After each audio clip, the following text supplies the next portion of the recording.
ডেনমার্কের নরওয়ের ওই খ্রিস্টান উগ্রবাদীদের সাথে এদের কোনো তফাৎ আছে? তারাও কোরআন পড়াইছে, আমরা মিছিল করছি না? বাংলাদেশে প্রতিবাদ হয়েছে না? সারা পৃথিবীতে প্রতিবাদ হয়েছে না?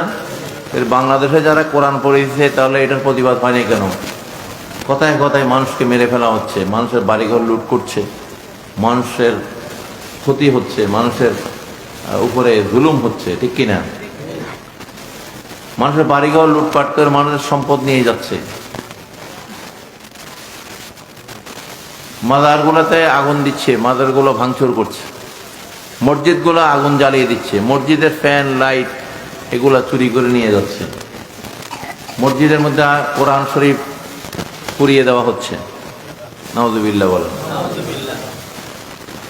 এটা কোনো মুসলমানের কাজ হইতে পারে?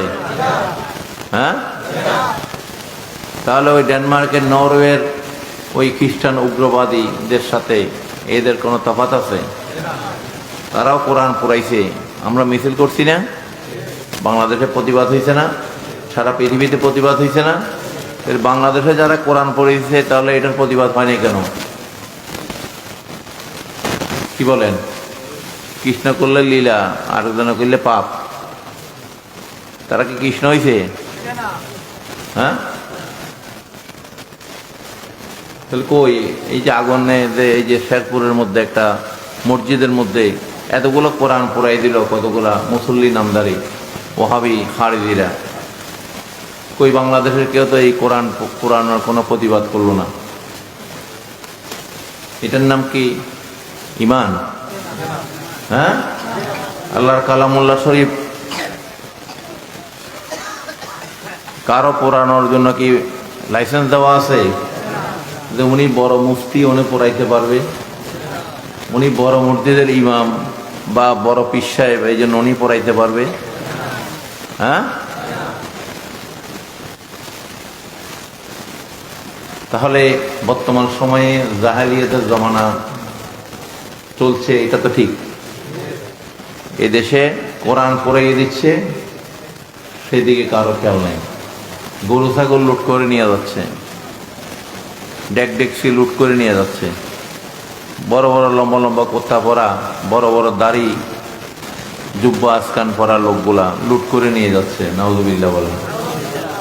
এদেরকে কি মুসল্লি বলা যাবে? ইমানদার বলা যাবে? এটাই তো জাহালিয়াতের যুগের। সরে নিলে বুঝলাম সে তার কাছে কোনো হেদায়েত আসে নেই, তারে কেউ কি আল্লাহর ভয় কোরআন পড়ায় নেই, আখিরাতের শিক্ষা আখিরাতে কি হবে সেটা জানে না, সেই জন্য ওই মূর্খ সরে চুরি করতে গেছে, ডাকাতি করতে গেছে, মানুষ খুন করতে গেছে। একজন যদি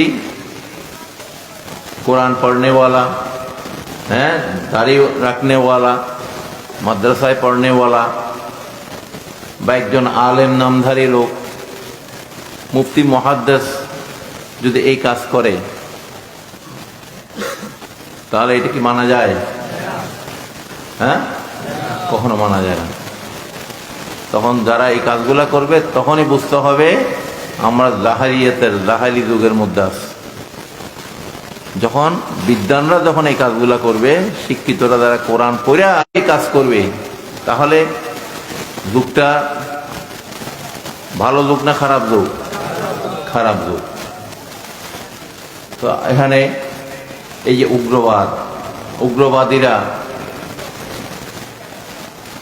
ইন্ডিয়াতে দেখেন, সেখানেও একদল উগ্রবাদী আছে, ইসকন বা হিন্দুদের উগ্রবাদী, যারা সেখানে মসজিদগুলো ভাঙচুর করে।